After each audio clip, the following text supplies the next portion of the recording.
pot shots on these Overlords. I feel like they should stay in there and try to make something happen. Of course, these Hydralisks are going to say otherwise. And, of course, yes, the Phoenixes are taking a couple pot shots here and there. Not really sure why we're seeing any sort of vocalization by Socke with that tilde. Yeah, no, I don't know.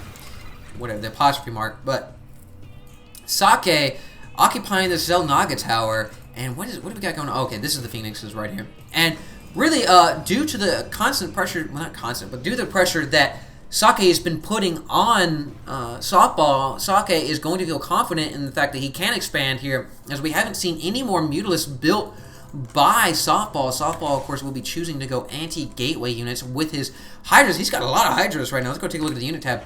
He has 23 Hydralisks to 6 Stalkers and 24 Zealots. Now, that is definitely going to be in the Hydralisk favor here, as that one Hydralisk will be picked up, the second Hydralisk will be picked up, but we did see one Phoenix go down, and the rest of the herd will be showing up here. So those Phoenixes really aren't going to be that effective against a massive ball of Hydralisks, because you're only going to be able to pick up so many at a time, and you're only going to be able to DPS them as they pick them up. So right now, we have a lot of very, very, very heavy Zealot army moving out here by Socke.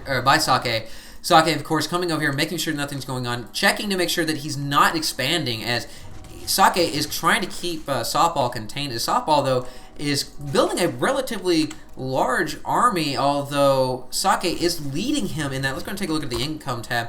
Part of that is the harvester count, because Socke is, of course, leading in the harvester count right here. But we actually do see a changeling being engaged right there. And more Phoenixes coming here, going to be looking to make something happen here. As will they be able to pick off any sort of out in the open Overlords? But all of the Overlords are in home base underneath the watchful gaze of those Hydralisk. Whoa, learn your units there, buddy. Of course, those Phoenixes evacuating that base will be taking a little bit of damage, but whoa, what do we have? We have Colossus coming in here for Socke, so Socke, seeing the Hydralisk, will be adapting once again, not only with Psystorm, but with Colossus. Colossus are very effective against Hydralisk, as long as you keep the Colossus back and out of the fire of the Hydralisk. Of course, that also goes to say, the same way with the Psionic Storm, as the Psionic Storms are very deadly against the mass clusters of Hydralisks, but if you don't keep those High Templars safe, they will fall very quickly to those Hydralisks. The Hydralisks throw down a lot of DPS really, really quickly. And let's go ahead and take a look and see what we have going on here. As Softball looks like he is ready to make a move and out. Tired of being contained. Softball really needs to make something happen here, because if he does not occupy another expansion here soon, he's going to be left behind economy-wise, as Socke's main is just about mined out, as well as his natural, and this high yield is really going to be raking in, as the economy tab is Socke is way, way ahead, which Softball is going to be moving out here. Let's go ahead and take a look at the army tab here, as we are seeing a 99 army from Socke, but this is so many Zealots right there. Those Zealots are going to be able to protect the Colossus, but against those Hydralisks, it's just really not. I don't know if that's going to be enough.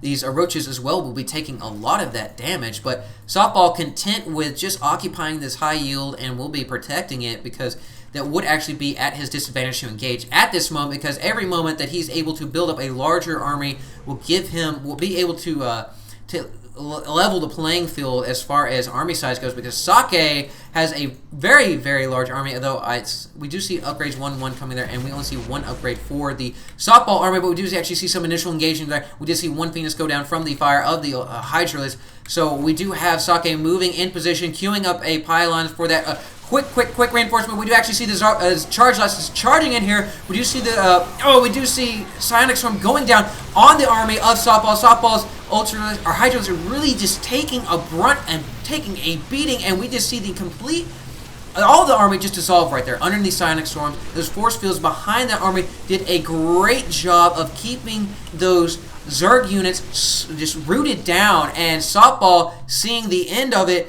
goes ahead and GG's out, because he really didn't have anything left after that. He had a horde of Overlords trying to come in there for moral support, but it just really wasn't going to be enough, as those charge lights soaked up all that damage, while these Colossus were just raking that fire in there, and these Stalkers were doing a great job. But really, the true heroes here were these High Templar, as these High Templar all have kills. I mean, basically every single one of these. Look at it: 6 kills, 7 kills, 6 kills, 10 kills. So really, the Stalkers are really what made it happen. That century had 8 kills.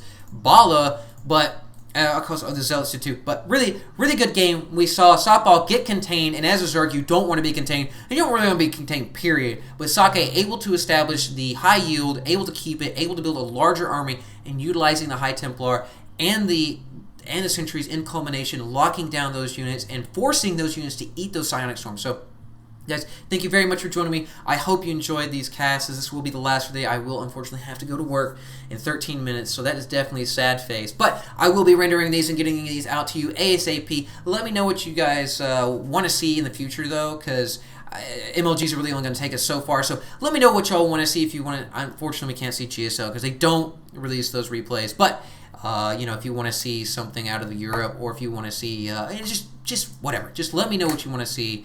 And guys, as always, thank you so much for joining me. And citizens, stay safe.